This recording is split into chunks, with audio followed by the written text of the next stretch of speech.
So I'm going to talk today about access to work. So I'm kind of going to introduce this essentially, talk about how, as an employer, why it's important and how you can support your employees to navigate it. So I'm going to split it into three particular topics. We're going to look at the essentials, what is access to work, who's it for, and then we're going to take you through a typical user journey. So you can see kind of how the application process pans out. And then part three is going to look at how you can avoid some common issues that we might see with access to work. So access to work, the essentials. Who's it for to start with? So the answer is pretty much anybody who has any kind of disability, health condition, but officially it's over 16. There's no upper age limit, so you don't need to retire at any point, and you need to live and work in Great Britain. So it excludes Northern Ireland, that's quite significant, and some of the more overseas and Channel Islands. The person needs to have a disability, illness, or health condition that affects them at work. So if they're not struggling at work due to any of those things, then access to work is not going to be relevant to them. Now, those conditions don't need to be diagnosed. So if you have an employee who has suspected ADHD and perhaps is on the wait list for an assessment, then they can still apply to access to work. And finally, they need to be in employment, and that's paid employment. So you can't, somebody who's volunteering, for example, so an unpaid intern at your organization or a volunteer cannot apply for access to work. They need to be being paid at least the minimum wage. Now, they either need to be in that employment or about to start, as in they have a job offer, and then they can apply up to 12 weeks before that job starts. So what does it provide? Well, a whole load of things. I'm not going to go through every possible option, but the main thing to understand with it is it's a grant. So when I say provide, they're not actually going to physically provide these services. What they are going to do is reimburse you for services that you pay for to support your employee. So the main categories are software and equipment. So this will be things like Dragon software you might have heard of, so voice control and dictation software, Remarkable tablet you might have heard of for digital handwriting. Theoretically, a wheelchair if somebody needs a specific type of wheelchair for the workplace. Trying to think what else might commonly be ordered. Things like Grammarly, Everway products such as Read and Write, which Emma will say about later. They provide coaching and training. So main types of coaching are ADHD coaching or DHD coaching, which is coaching where somebody has both an autism and ADHD diagnosis. Co-coaching, which is fabulous and is like the employee and their manager together, so they can kind of develop strategies together. And finally, just kind of generically workplace strategy coaching. So kind of all the coaching essentially is all about building insight into how their conditions, create barriers at work, and then tangibly developing strategies to overcome those. So it's not about talking through feelings, although that may eventually be part of it. At the end, somebody should have a set of strategies that they can implement on a daily basis to support with focus, motivation, prioritization. They can also provide training. So as an employer, they can actually provide you with disability awareness training or more niche, so neurodiversity awareness training or even multiple sclerosis awareness training. So you can get as niche or as broad as you need to go. They do provide support workers. So support workers is a really varied category, but any one-to-one human support that's not coaching. So that could be sign language interpreters, for example. It could be sighted companions for someone who's blind. It could be what we call a job aid for someone who's neurodivergent or has difficulties doing any particular task. That could be because, for example, they're neurodivergent and they're struggling with organization, or it could be something more like they have arthritis or problems with fine motor movements, and actually they can't do a very, very specific part of their job and somebody has to do that for them. There is travel support. So if somebody cannot safely use public transport or drive, then access to work will pay for a taxi to and from the office. And adaptations. Adaptations could be to a building, so it could be a ramp, or it could be a fire alarm system that flashes, so visual for people who are deaf as well as auditory. It also could be adaptations to a car. So if somebody has limb loss, for example, and you have pool cars, they might support you to adapt a car so that person can still drive it. Or it could even be adaptations to equipment. That would just be very bespoke, so I haven't got any particular examples of that. And then finally, and this is not a grant, and it sits outside of everything I've just told you about how access to work works, but the mental health support service, which is something that you can be referred to, they will match you up with a mental health coach and you get 9 months of free mental health coaching support. And that's not something where you have to go and find it and pay for it. It's just a service they provide of access to it. There's some really important things to understand. They have given you a long list there of stuff that they can fund, but just because they can, in theory, fund it does not mean that they will. Really, really important key principle of access to work is that they provide support which is beyond a reasonable adjustment. You as an employer have a legal responsibility to provide reasonable adjustments to your disabled employees, and access to work will not fund those for you. So it's the things that you've Sorry, deemed Alice. yeah, Sorry to interrupt you. Could you just slow your pace down a little bit, yeah, of please? course. Sorry, I'm quite a Thank fast you. speaker. Let me know if I'll keep it slow, but let me know if it's Thank too you. fast. Thank Okay. You as an employer have a legal responsibility to provide reasonable adjustments for your employees. Now that will depend upon what's reasonable, will depend upon the context of your organization, that employee, the role that they do. So we can't tell you exactly where that line is. You're going to have to work that out for yourself. A key part of reasonable is affordable. So in access to work terms, really, you go to access to work funding for support that costs more than you can afford to pay reasonably. Another really key principle of access to work is that they won't pay for standard business costs. So you as an employer would have a duty to provide your employee with a reasonable DSE ergonomic workstation setup. That might include an ergonomic chair, it might include a monitor. We'd expect you to provide a laptop, a keyboard, a mouse. And so access to work is not going to provide those things unless something more expensive is needed and it's clearly related to disability. Another core principle is minimum needs only. They're not going to give you the best possible version of the support that will help you really, really thrive. It's going to be what can we give you that is the minimum to keep that employee in employment. So a good example is noise cancelling headphones. Lots of people are really engaged with Apple products. So they might say, well, actually, what I really want is Apple. I'm going to say AirPods, but I don't think that's right. Apple noise cancelling headphones. They cost maybe £350. A Sony version would cost 100 and it would do the same job. Access to work are not going to fund the Apple one because it better integrates with your existing tech and you're more familiar with it. It's beyond your minimum need. And then finally, importantly for employers, sometimes a cost share will apply. So that will be particularly with software and equipment. So if you have an employee who has been in the job for a while and you're a larger employer, so over 50 employees, then you may have to pay a proportion of the cost of software and equipment and adaptations, but that there would be complicated calculations there anyway. So it's just important to understand. Now, I'm not going to go into the calculations because they can be complex, but essentially, if you have under 50 employees, cost share will never be relevant. And if your employee applies to access to work within the first 6 weeks that they work for you in their job, again, cost share wouldn't apply. So, looking at a typical journey, meet Katie. So, Katie, I've got pictured here. She has both autism and ADHD diagnoses, and she's only just recently disclosed that to her line manager because she's been struggling at work for a while, and it's become obvious that there's a problem, and so she's now talking about that more openly. So she is struggling with focus, prioritization, organization, confidence, motivation, and anxiety. And her work performance has notably dropped over time. And her line manager knows that she's working extra hours to kind of keep up with the workload just because everything's taking her that bit longer. And actually, that's been leading to burnout and frequent absences.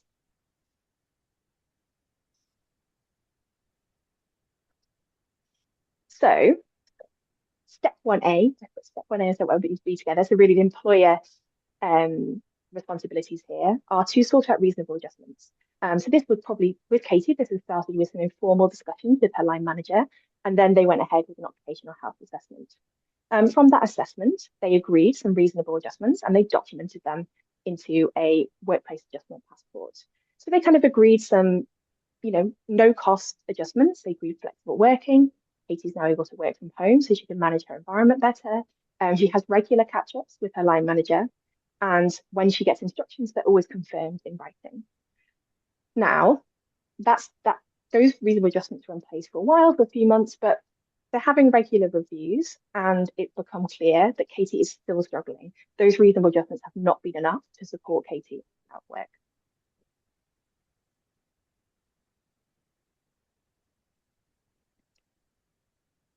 So, step 1B, they've got to kind of review that and see what they can do next. So, in this instance, they decide to commission a workplace needs assessment by a specialist neurodiversity workplace needs assessor. So they come in, they do their assessments, that's a conversational assessment, and they make detailed recommendations for software, equipment, coaching, and training. Now, all of these adjustments cost money, and the employer agrees that some of them are reasonable for them to fund, but some of them are rejected on the basis that they are unreasonable and unaffordable. So they agree to an extra monitor, they agree to Grammarly, they're happy to fund some mind mapping software and some noise cancelling headphones. But there are other recommendations they say we can't implement those. They're beyond what is reasonable.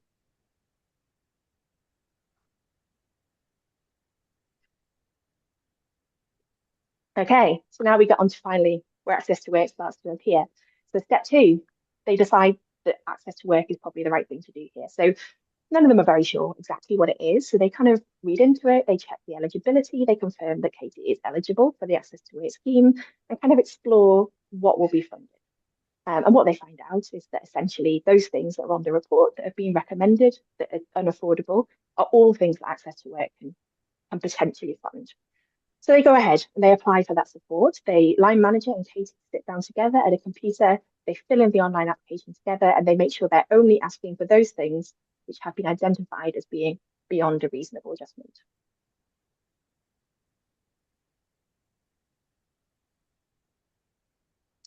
Then unfortunately, step 3 is wait. So this will be quite a long time. Katie was already in her post when she applied to access to work. So at the moment, she's waiting around 9 months for that. So it's really important that Katie is supported as well as possible in the meantime. So what they do is they continue with those reasonable adjustments and regular reviews to make sure that they are working as well as they can. They also think further about what immediate support Katie might have access to. So in this case, she applies to the mental health support service, which can be referred to outside of the access to work application form, and that way you'll get it a lot quicker. You don't have to wait 9 months. They also signpost her to the Employee Assistance Program, EAP, to see if there's any support that can be provided there. And Katie engages with their disability network at work, their employee resource group.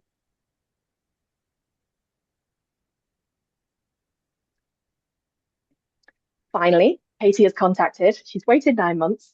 Things are going okay, but she's still really, really struggling. So she has a case manager from Access to Work contact her. They phone her up and they say, hello, we're Access to Work. We're going to now assess your needs for support.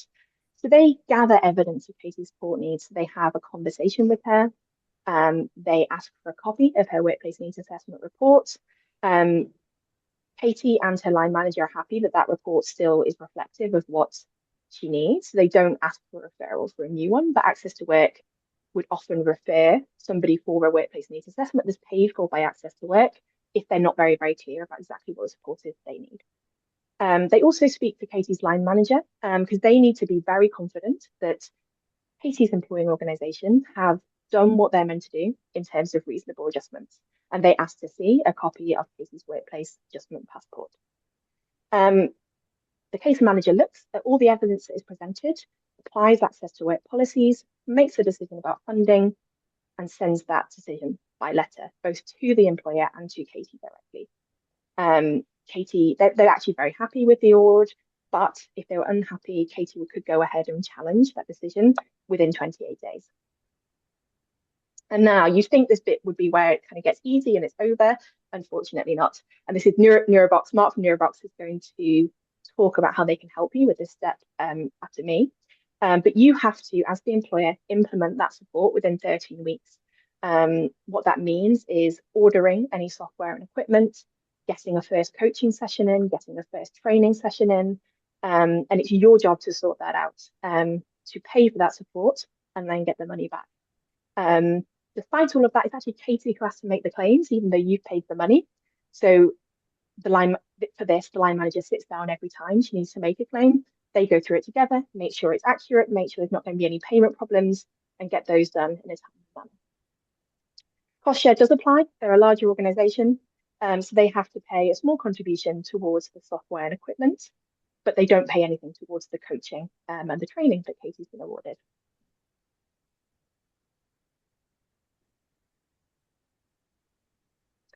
Final section, looking at avoiding some common issues. And we've kind of based all this stuff anyway, but I just really want to emphasize it. So you need to do your bit. You have a legal duty to provide reasonable adjustments.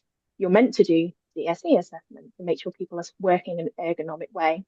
Access to work will refuse and close an application if they think that the employer is not doing the right thing, which causes delay, distress. Your employee may not be working productively. Yeah, you've got plenty of time to do that work with a 9-month wait. Timing really matters. So unfortunately, although I'm saying do reasonable adjustments work first, do reviews, work out what you're applying to access to work for, actually the ideal time to apply to access to work is before someone starts their role. So you can't really do any of that best practice timing. So if somebody applies to access to work up to 4 weeks before their start date, then their application will be prioritized and we'd expect them to be seen within a matter of weeks, not 9 months. So the time pressure and the best practice don't go very well hand in hand. And unfortunately, you have to find a way to navigate that. There are long wait times. Yeah, encourage people to apply before they start if possible, whilst respecting that they don't have to disclose their disability to you. And in terms of avoiding cost share, different set of timing issues, but as long as somebody applies up to 6 weeks of being in post, then you'll avoid cost share.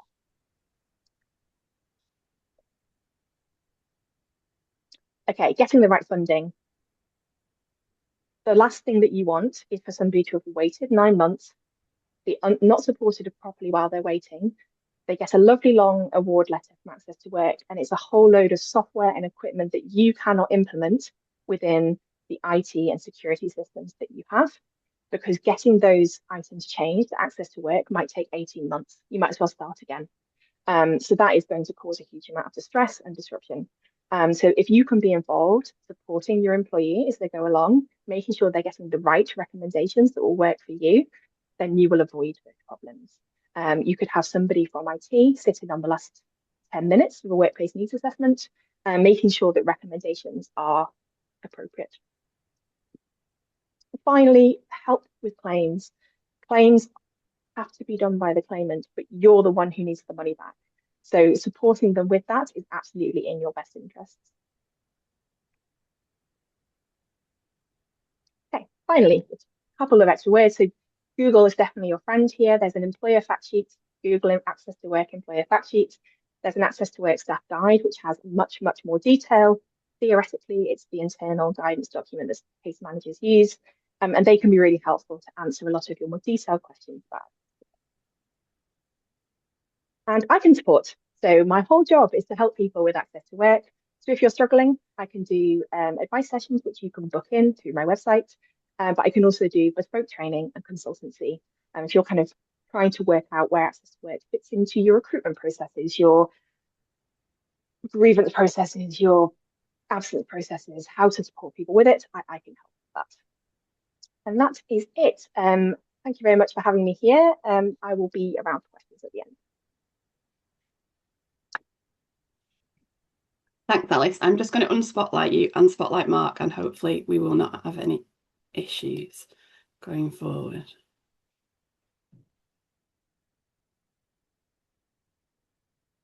Okay, Mark, if you want to share your slides, that'd be great. Yeah, wonderful. Okay, so good afternoon, everybody. I have to check out the clock then. Is it afternoon? Is it morning? It's definitely afternoon. Let me share my slide. I've got a couple of windows that I'm going to share as we go through this, because I've got some slides and I'm also going to show you an application as well.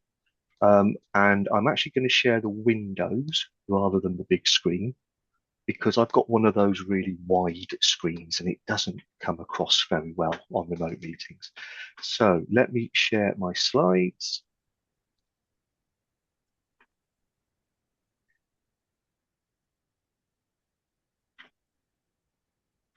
Okay, hopefully you can all see a big blue slide saying introducing neurohub.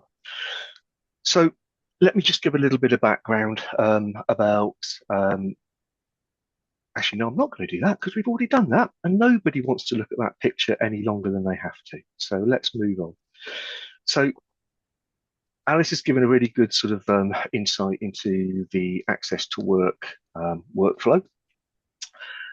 As an employer, access to work can be quite challenging to obviously navigate, but also to keep track of, especially if you've got several employees going through that process at the same time.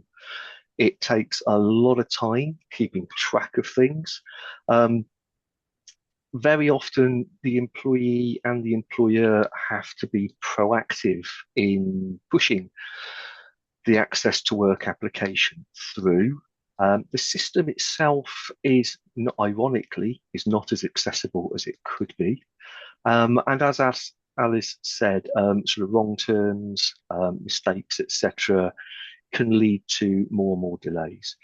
So as an employer, having employees at different points in their access to work journeys can be quite a difficult thing to manage. Things like, have we ordered the item for this particular employee? When did we order it? Is it pending? What's the status of that order? When coaching or training sessions have been ordered, unlike software or products, it's not a one-off purchase and delivery. Training and coaching can almost always be over a series of different sessions.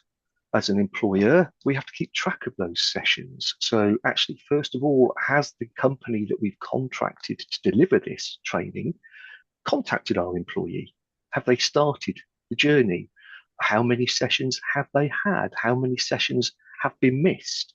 Can I check to see when the next session is? All of these things can be quite challenging for an employer to get to the bottom of. Alice touched on this as well. When it comes time to submitting those claim forms, it's probably one of the biggest queries we get from people is about, help me fill out my claim form. It can take a time. And also we've got to keep track of what we've claimed for. Again, training, coaching sessions. Have we claimed for the first 3? Have we claimed for the last one? All this type of thing. Software, we've got to keep track of license keys.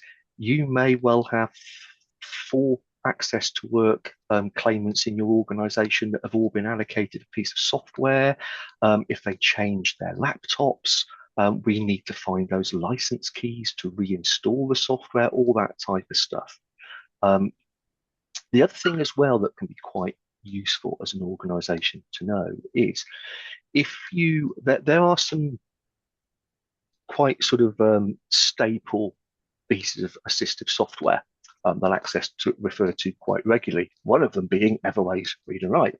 Now, it might be that actually you've had 7 employees go through the access to work process and they've all been allocated and funded a read and write license. Okay. At some point as an organization, you might want to say, well, actually, is it now worth us talking to Everway and perhaps buying a site license? All of those sorts of things need to be tracked and asked. So a while ago, well, actually, let me start a little bit before that.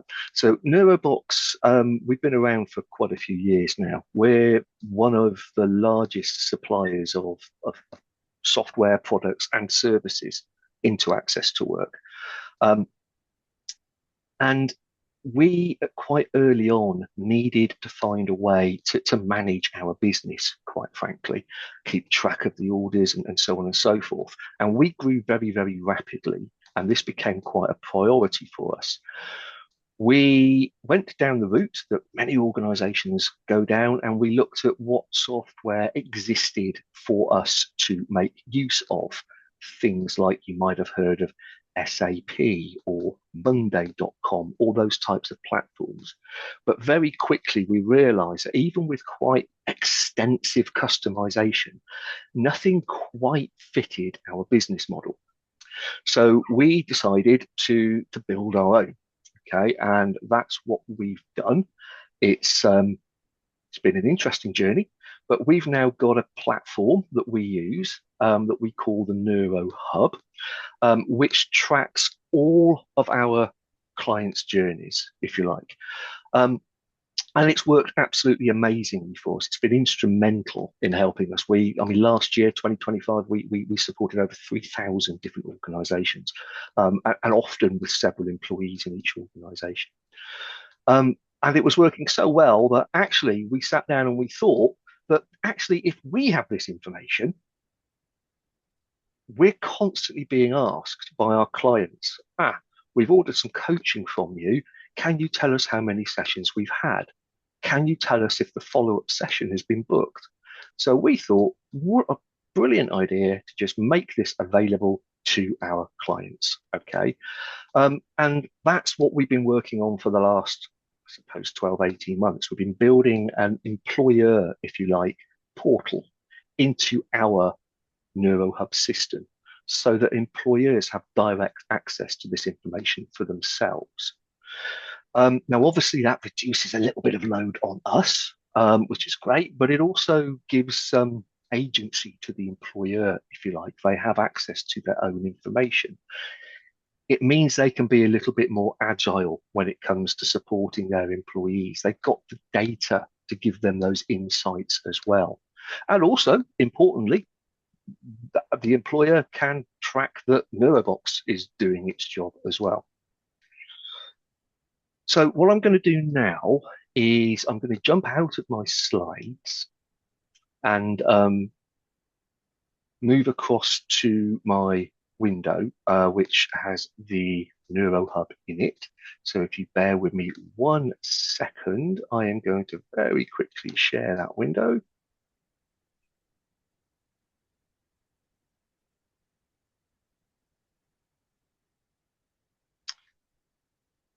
Okay, can somebody just let me know if they can see my browser window with neurohub? Amazing, grand job. Okay, so I'm used to seeing a little red box around the window when I'm sharing, and then I know it's being shared, so that's good.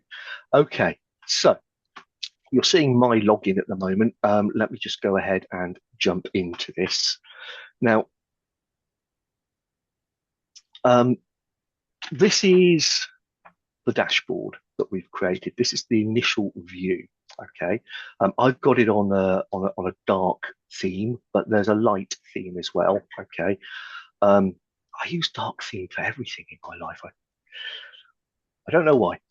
Okay, so we've got all sorts of information here. So we can see, for example, how many orders we have going on at any one time. We can see how many coaching and training sessions we've got in progress. Okay. It's all cloud-based. It's not stored on any private servers. It's all cloud-based, all based in the UK. And I should also say that the neurohub is completely free for employers to use as well. I've got all sorts of data here. I can see how many training sessions we've had, and I can click on any one of these and get a little bit more of a breakdown into what those sessions were. All the data in here, obviously, hopefully I don't need to say, but this is a demo system. All of the data is completely made up. We're not really supporting William. And we can look in detail at every single one of these orders. So the dashboard is kind of where you land when you come into this as an employer. But probably the most common way that this is used is to look at individual employees' journeys. So we've got all of the employees that we as an employer are supporting at the moment listed down here. Okay, it gives a really nice, easy overview of not just everybody we've ever supported. I can filter it by actually just active employees that have got something going on, if you like. Or as I said, we can look historically at everybody we've supported. Let's look for a particular employee. I'm going to search for Amy, and we can see here that Amy has got, of course, Everway Read and Write. She's also got Grammarly. She's got a couple of other bits of software and some headphones, and she's also been given 6 workplace strategy sessions, an awareness session, and some training as well. Okay, and we can very easily see how we're doing through this journey. So we can see straight away that the products have all been shipped, and of the coaching and training, 8 sessions have been delivered, and there's 1 still outstanding. Okay, and again, I can click on Amy, and I can get some more detailed information around that as well. Employee is very much the most common way that people will use this. But there's some other really useful views as well. So if we go to orders, I can see all of the orders that we've got outstanding there that's been going on. I can click on any one of these orders. Again, let's just click on Amy again, keep it consistent.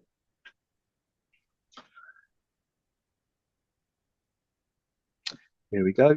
And I can see the order, and I can say, right, well, I'm just interested in the coaching and the training at the moment, so let's filter for that. And straight away, I can see exactly when the sessions took place, how long they were for, who the sessions were with, so who the coach or the trainer was. I can see whether they've been completed, whether they're in progress, hardware and software. Again, I can see what's been ordered. I can see that it's been delivered. And also really usefully, if we're talking about software, I can click on licenses. And I can straight away see that actually the license for read and write, there we go. But actually, let's just say that we've had to reinstall this software, and Amy needs that license again. I can very handily just click on send license, and an email will automatically be sent with that license key on. So it keeps track of all of that. What else have we got here? We've talked a lot about claiming for costs from Access to Work. We've talked a lot about filling out claim forms and submitting those. It's, as Alice alluded to earlier, it's probably one of the trickiest parts of Access to Work. neurohub makes that a lot easier for organisations. So what we can do with Amy is we can say, right, well, actually, we need to print, we need to claim from Access to Work for some of these costs that we've incurred. We can print an Access to Work claim form. And what this will do is, first of all, say, well, actually, out of everything that Amy's been awarded, what is it that you want to claim for on this claim form? And what happens is, if something has already been claimed for, it will say that it was already been printed, and it will not tick it. So if there's anything on that list that's got a tick in it, you haven't claimed for it yet.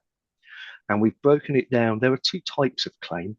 There are claim for support worker type costs. So that would be things like coaching and so on.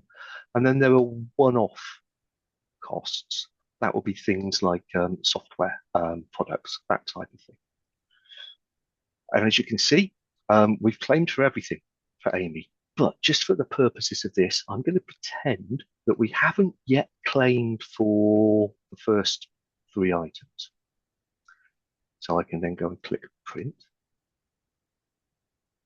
And a PDF is created of the claim form that's already pre-filled with all the information that Access to Work are going to need.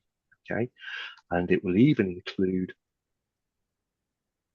dates that it was delivered, what was delivered, total cost.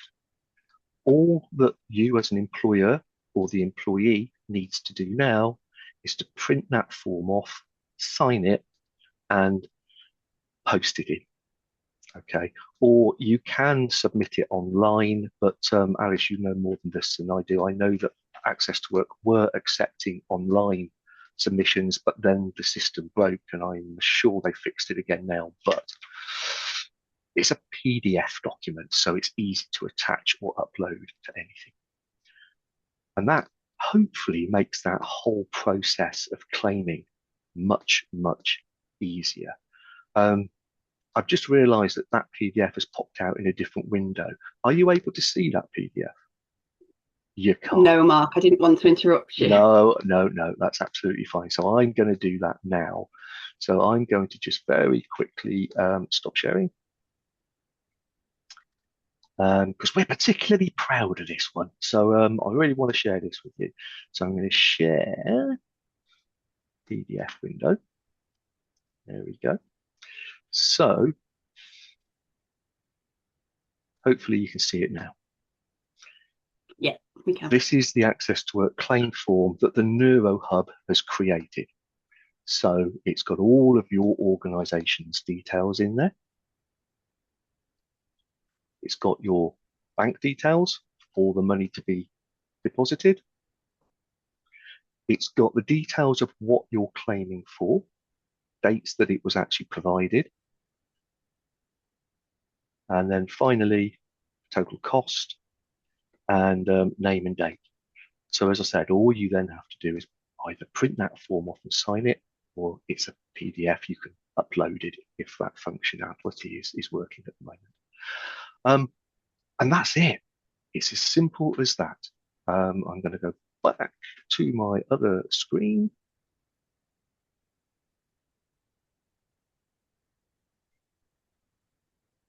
I'm confusing myself with all the windows open. Right, so now we're back to the neurohub dashboard. So access to work claim. Other things that we have on here. Oh, by the way, if we're talking about access to work claim forms, we also have a access to work claim form preferences. And if you're wondering where some of that pre-filled information came from, like bank details, etc., that's all in here. And there are two sets of information that you can put in, one for support worker costs and one for one-off costs. And that's where you put all that pre-filled information. We've also got some other bits and pieces down here. Coaching and training. Again, we can go in and look at any one of these to see how the situation's going. So we can see that Tom's got some coaching going on here. We've got a session that we can actually claim for, and we've got a session that's outstanding. Let's go back a page. We've looked at software and licenses. We've got a couple of other sections on here which I'm going to explain, but probably aren't necessarily relevant at this point. We've got something called referrals and assessments. So again, actually, Alice mentioned this earlier on. So Access to Work do provide workplace assessments, but they tend to be focused around the funding aspect, if you like, and they tend not to look at what would fall under the term of reasonable adjustment. So many organizations go to organizations like neurobox for we call a holistic workplace needs assessment. And if that happens, if your organization does that, we can also track all of that here. So referrals is where we might put somebody forward for a workplace needs assessment.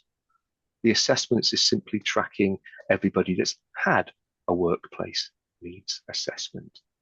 And again, I can click on any one of these, and if I have access rights, I can see that report as well. Access rights, data protection is something that we're very, very particular over. So all of the reports are passworded, only approved people have access. The employee has to give consent to share for it to be shared with anybody, all that type of thing. And that's pretty much it. The only thing I haven't really shown you, I think, is the reporting section. As an employer, you can generate all sorts of reports on this data and have complicated spreadsheets printed out for you about the state of everything, anything you can imagine, quite frankly. So that's a bit of a whistle-stop tour of what we call the Neuro Hub. Um, I'm going to make us all dizzy if I keep doing this. I'm going to jump back to my slides.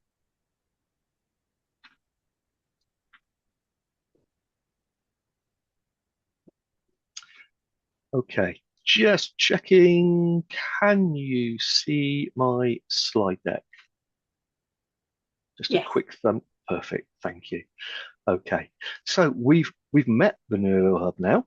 We know what the neurohub looks like and what it's about. What's important, just to sort of explain, is that in terms of access, um, we work with organizations to work out what they want their access to look like.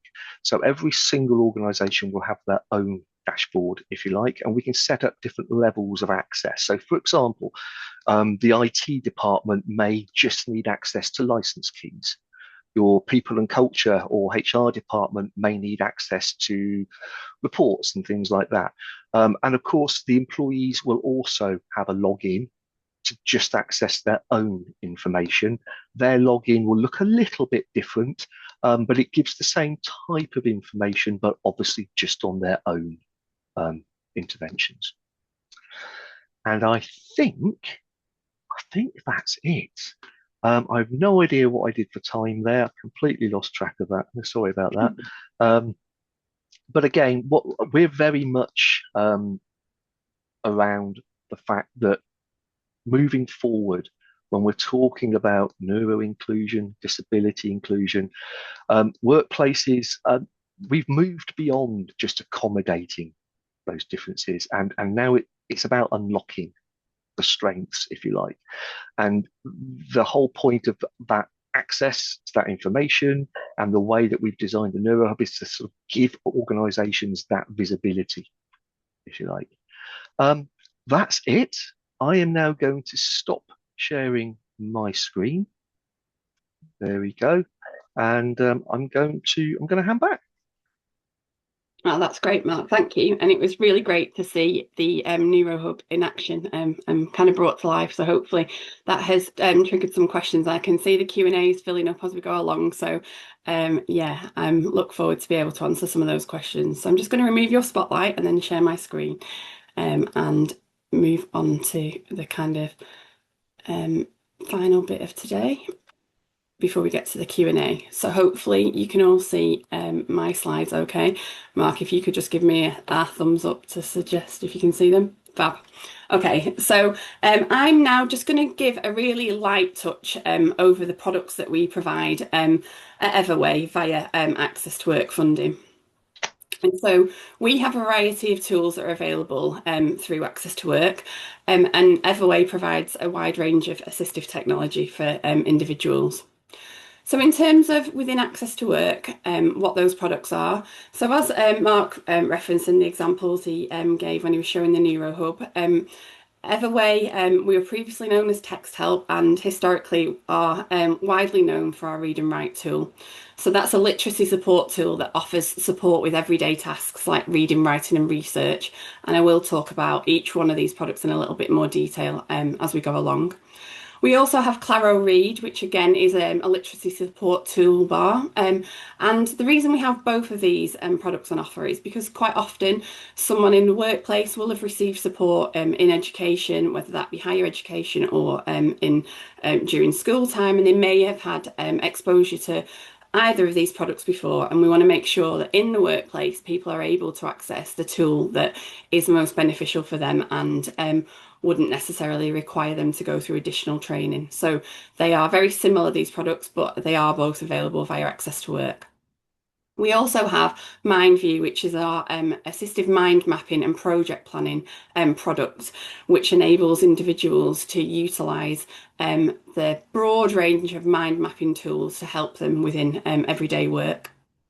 And then we have Global Tasks, which is our task solution for neurodivergent individuals predominantly and can help provide a wide range of support to help people keep on top of tasks and also kind of prioritization. And then finally, we have our autocorrect spelling correction system, which works in the background of our PCs when someone has a license. So in terms of Read and Write is an inclusion toolbar, and it's got a broad range of features. So it historically has been known as being for text to speech, but text to speech is just one of the many options that Read and Write provides. So you can see on the screen that that's been broken down, and I'm going to talk a little bit about these. So within the writing element of Read and Write, we have our Check It feature, which enables users to very quickly and easily check a full document and highlight any errors and then correct them. They've got the ability to use word prediction. And then we also have the speech to text and text to speech features. Within reading, again, our text to speech, we've got dual highlighting, and people are able to use our PDF and OCR scanning function. And then we've got language and vocab support. So that includes translation and the use of a picture dictionary. And then we move on to our organisation and focus features. So within those, we have got the ability to utilise voice notes in a document, highlighters and organisers, and then screen readers as well as audio features. So the toolbar offers a really broad range of features, and this can all be customised depending on that individual's needs. So the toolbar that you can see on the screen can be have different features added or removed depending on what that user would benefit from. It's worth also highlighting that with a Read and Write license and also a Claro Read license, you will get access to Orbit Note. An Orbit Note is our toolbar that makes all PDFs accessible.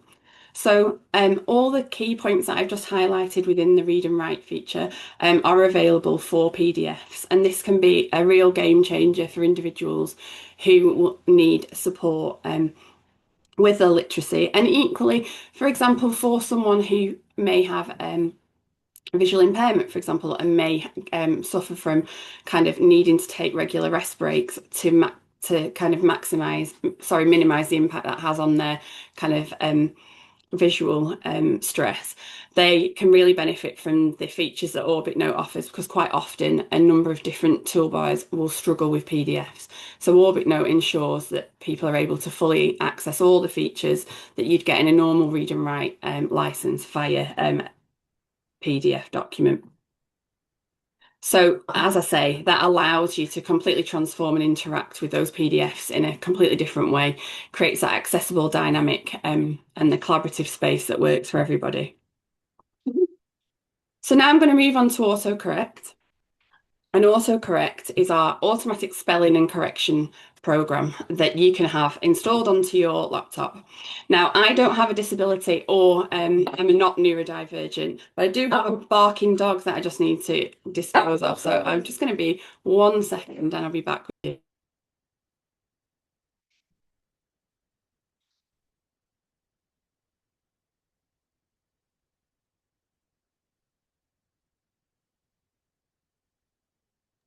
Apologies for that. There's nothing better than being live and have a dog that gets through a baby gate and interrupts you speaking. Anyway, back to autocorrect. So yeah, autocorrect can run in the background. And as I was saying, I don't have a disability and don't have any neurodivergent needs, but I have autocorrect installed on my laptop. And it's amazing how many errors it corrects during a working day that I wouldn't necessarily have been aware of at the time and would have had to go back to correct. But for people who have a disability or a neurodivergent and may struggle with focus and kind of staying on task, quite often having the automatic correction in the background running enables people to kind of really increase their productivity and ensures they don't have to spend time going back making amendments to their documentation.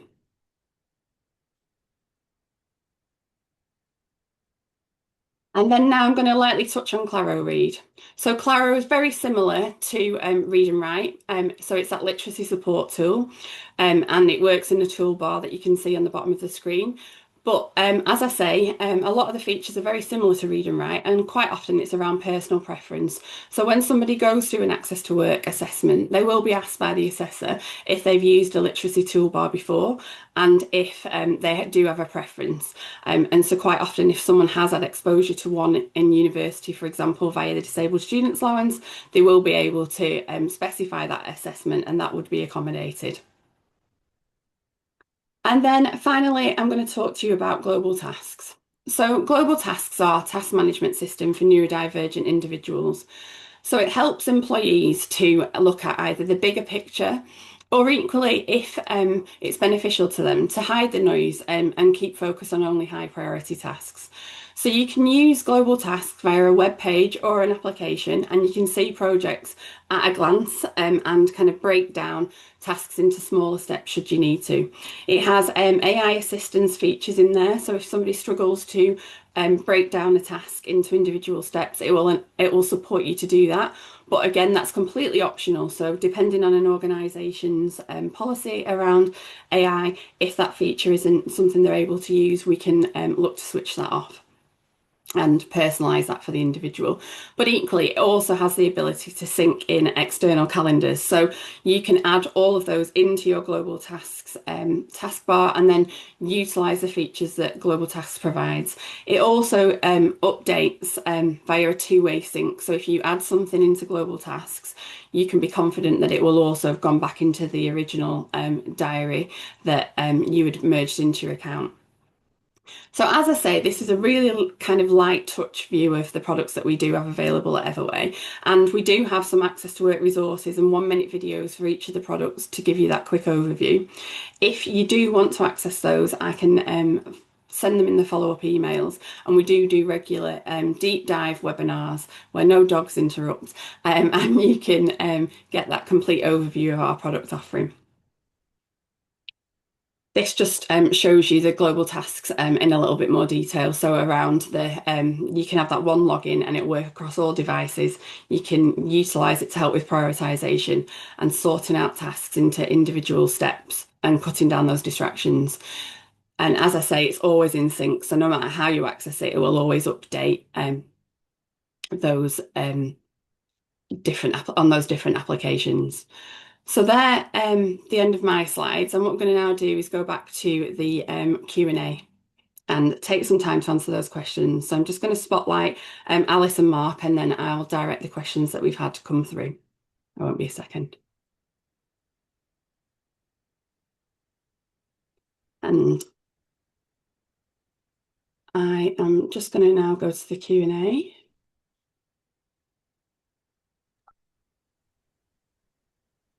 So not to make it too difficult for the person who needs this sign language, I'm just going to remove my spotlight. So I will be here in the background, but I'm going to spotlight Alice and Mark again. And hopefully that works for everyone. Okay. So in terms of the Q&A, we've got lots of questions, and feel free to add as we go along. Hopefully Alice and Mark are happy for me to direct the relevant ones to each person. Yeah, hopefully this will be beneficial for everyone. So Alice, the first question for you. So Kathy asks, she'd love to hear your experience of whether Access to Work can agree for software which costs more than the basic model because it needs to align with the employer's GDPR obligations. Yeah, this is a difficult one. I'm wondering about if you got an example. So in theory, it should be possible. It depends how much more it costs. They don't have to go with the cheapest item. So value for money and minimum needs does not mean what is technically cheapest. If the cheapest one can't be implemented at the company, then it can't be implemented. In terms of experience, as with lots of things like Access to Work, it's just that's fundamentally just gonna come down to the case manager that you speak to, which is not a very helpful answer. It's essentially a discretionary decision. It's going to depend on whether the case manager feels that that is the right thing for Access to Work to fund. I've definitely known cases where something like that would be turned down, and I've known cases where it would be approved. So it's going to depend on the person making the decision. But there's nothing against it in policy. If it's the product that meets the needs. I think I just saw a clarification caption. Yeah, captioned. As compared to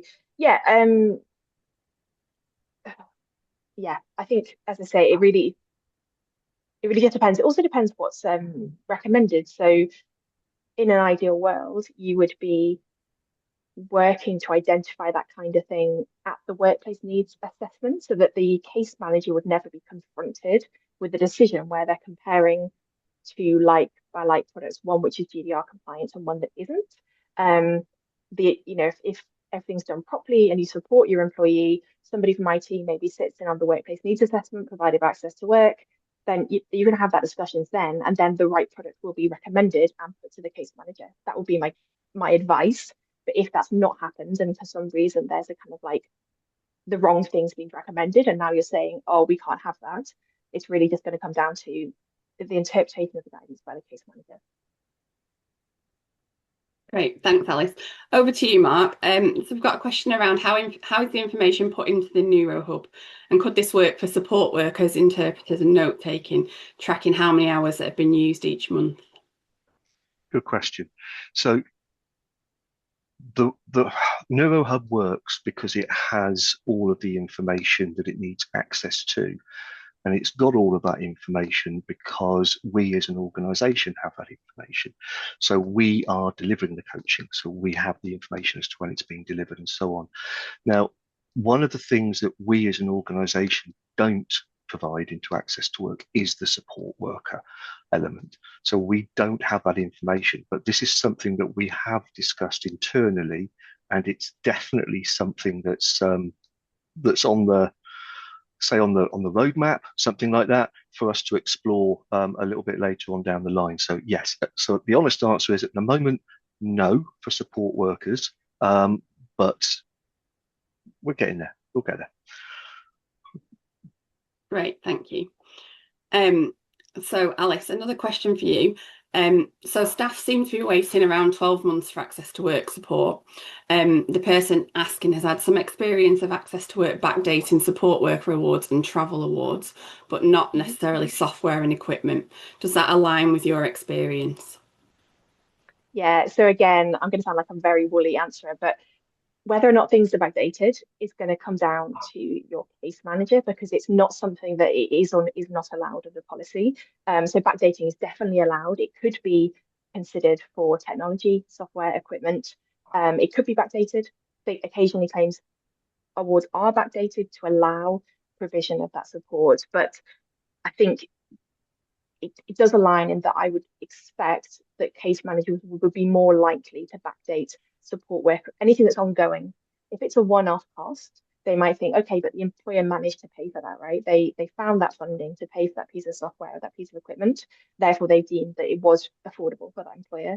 But ongoing costs are different and tend not to be deemed as a reasonable adjustment or affordable.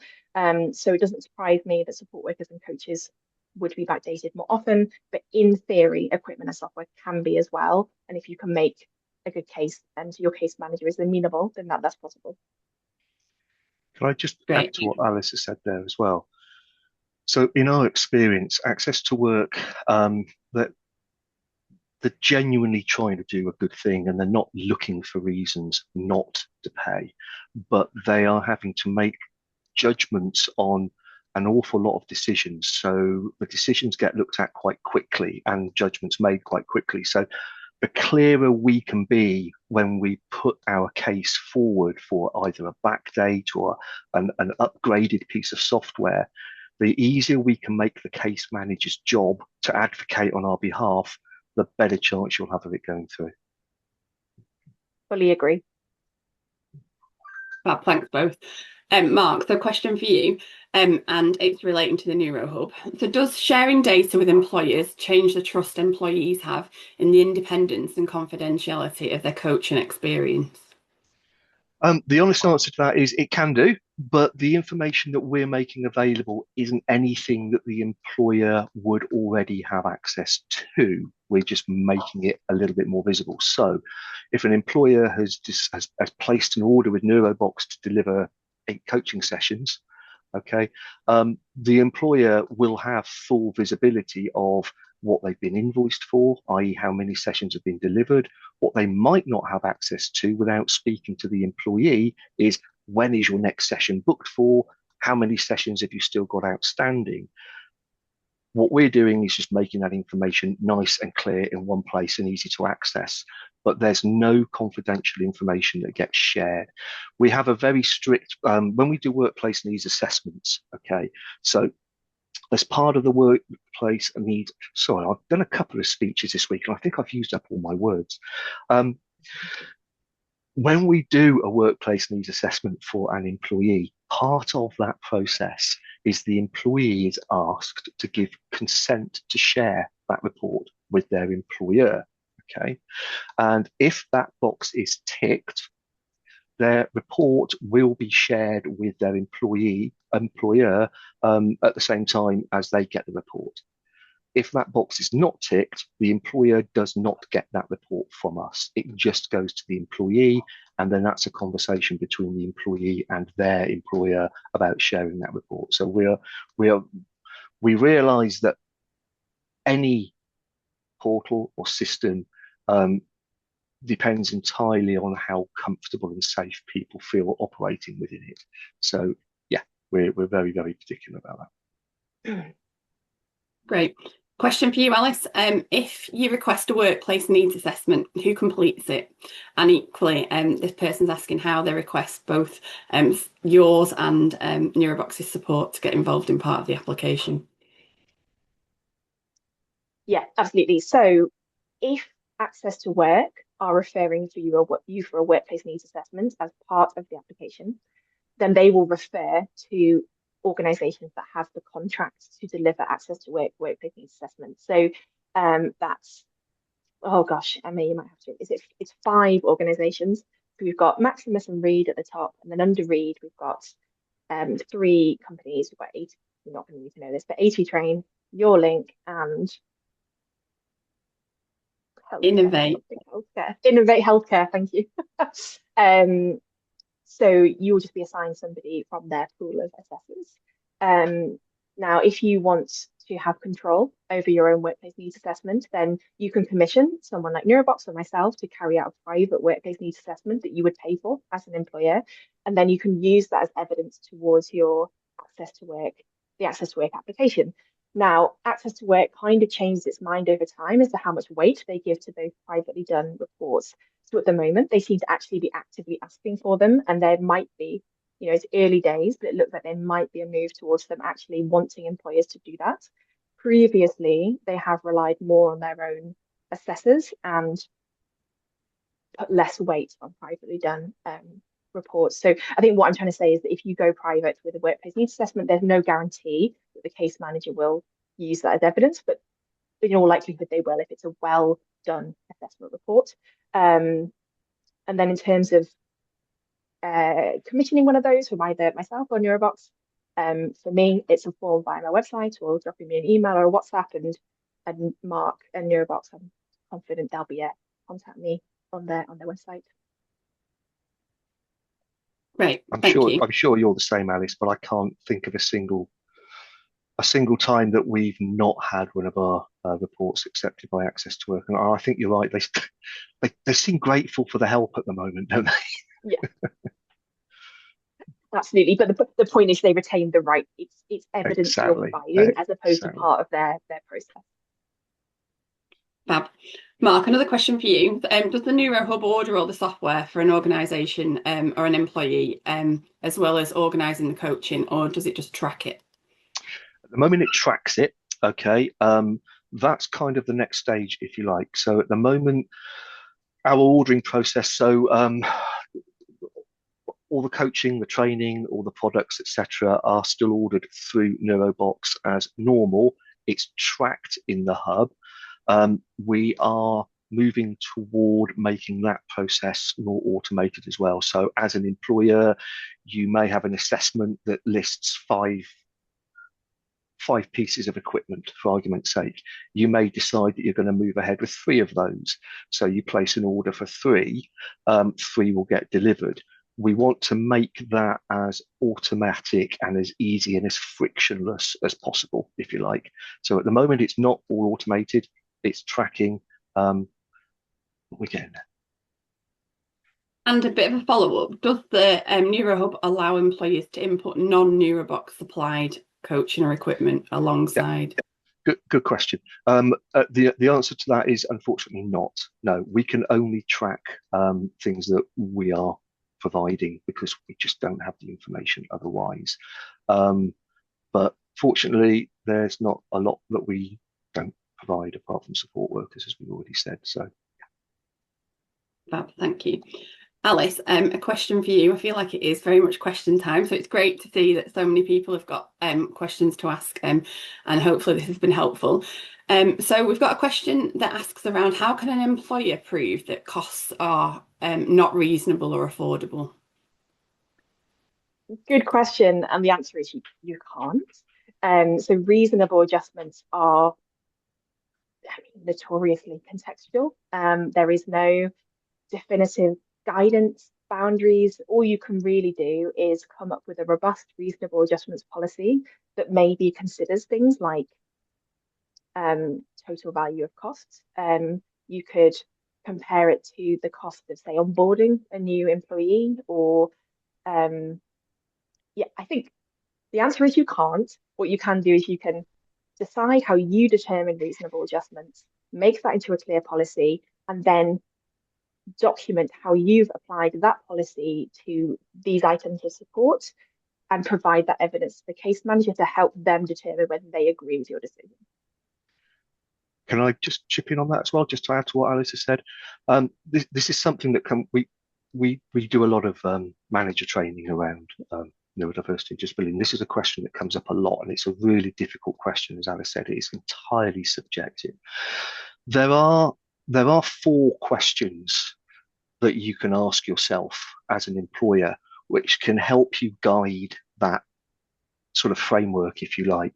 The first question about an adjustment to ask is how big a deal is this adjustment? So if it's just going to make a small difference to one aspect of a role, it's probably going to carry less weight than if it's the difference between someone being able to do their job or not. The second question is how practical is this going to be to implement? So if it's a piece of software, for example, does it conflict with our GDPR policy? Or is it simply that we might have to update all of our Windows computers to be able to run this? Okay. Practicality often gets confused with convenience. Okay. Allowing someone to work from home more because it's a perfectly valid adjustment, but it's going to be really awkward to do because everyone else is going to complain, doesn't make it unreasonable. Okay. It makes it inconvenient. So that's the second question. How practical is it? The third question is affordability. How much it costs is irrelevant. It's all about affordability, as Alice said. And again, as Alice has said, in this country, that affordability bar is quite high because we have access to work. The final question is, if we do this, will it affect anyone's health and safety? Health and safety trumps everything. Okay, if the answer to that is yes, it's probably going to be unreasonable. Now, that framework isn't going to give you a definitive answer, but it gives you something to pin your thinking on, if you like. Great, thanks, Mark. I can see there's been a few questions around our Everway products, so I will do my best to answer them. So there's some specific questions around server locations and security questions. And Kathy, I can see you've asked those. We do have a trust centre with detailed responses to each of those questions. So we'll make sure that I send you that as a follow-up after the session today. And equally, for anyone that doesn't have an Orbit Note licence that has read and write, we can look at those on an individual basis and look to try and get that resolved. It may be that they were awarded before that change was made. So yeah, I will follow up around that specifically with you individually, if that's okay. Kind of now, Alice, back to you. We've got a couple of questions that relate to assessments. So one question around is talking to the employer new. There never used to be any direct contact with the employer until an award was made, but now the kind of proof and evidence element has grown like significantly.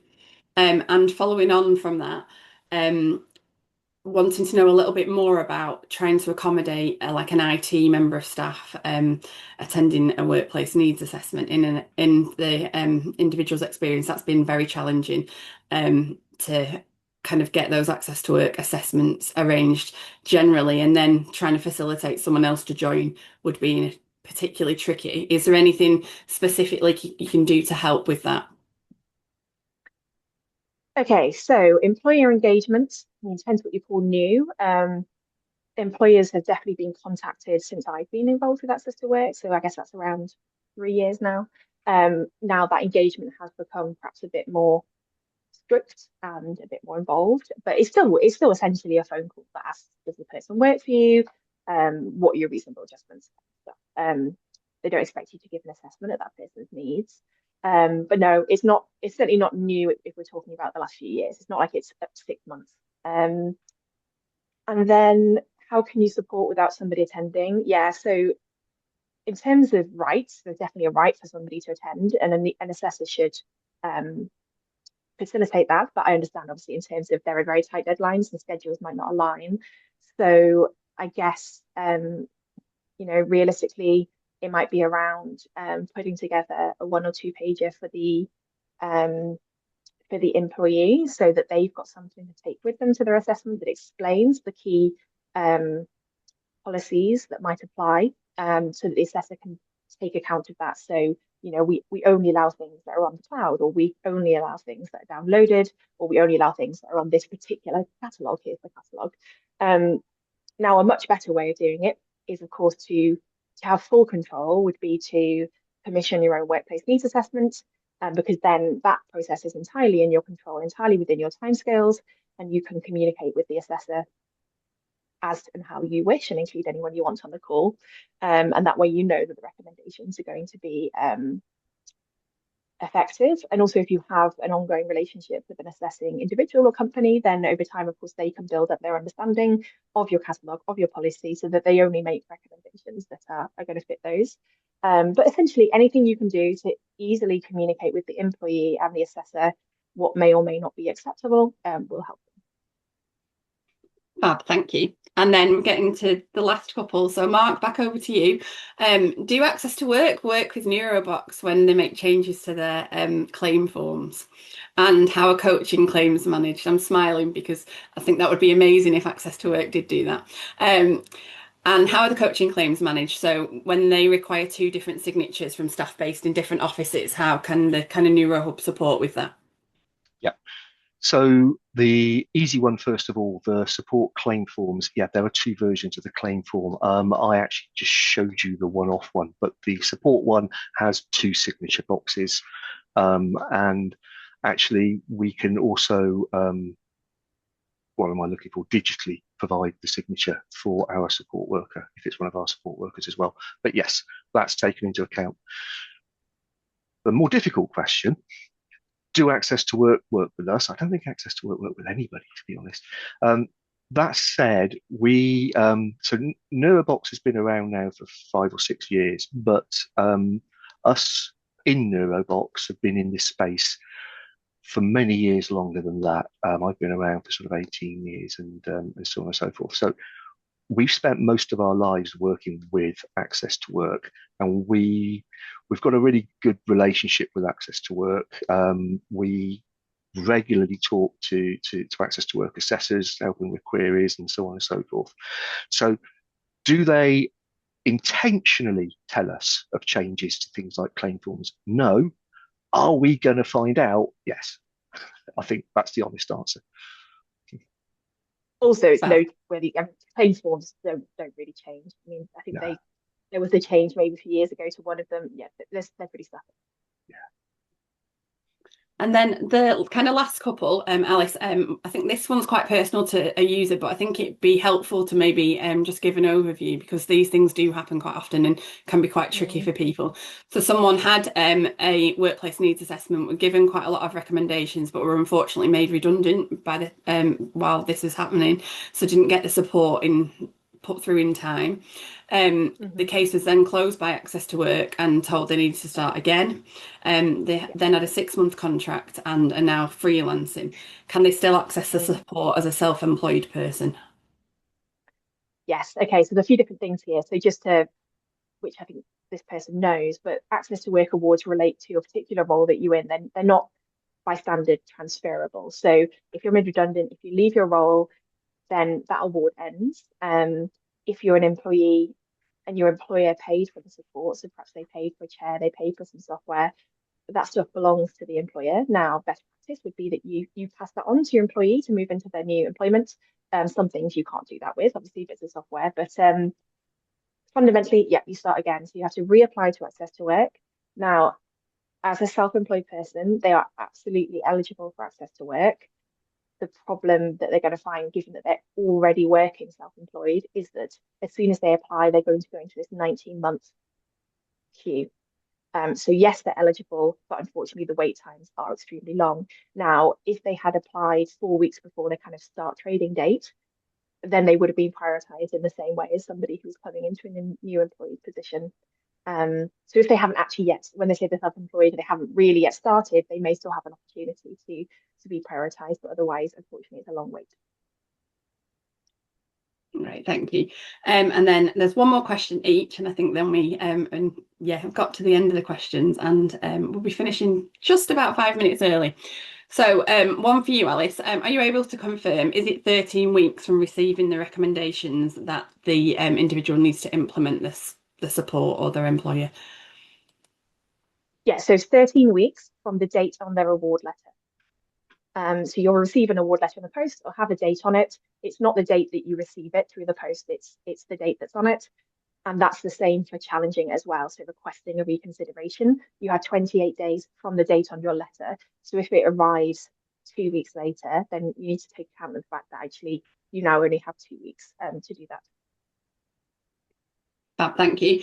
And then Mark, one for you. How do employees start to access the hub to assist the individuals they've got with their access to work claims? Yeah, no problem at all. So essentially, it's arrange a call. We will arrange a call with you, and we'll sit down, talk you through what you need your hub to look like, and we'll get you set up with a login and so on and so forth. So the easy answer is, if you can reach out to me afterwards, I will put my email address in the chat in a second. We will get a login and so on set up for you. Fab, thank you. So I think that takes us to the end of all of our questions. We will be sending everyone follow-up materials. You will be able to access a copy of the recording of the presentation slide decks and our contact information for kind of all three organisations and the services we offer. But we really hope that it's been helpful. Thanks so much for bearing with us with the spotlighting of the interpreter and of my really annoying dog that likes to interrupt. But anyway, nothing like a live webinar. So thanks very much, everyone, and I hope it's all been helpful for you. Thanks for joining us. Thank you. Bye, everybody. Okay, bye.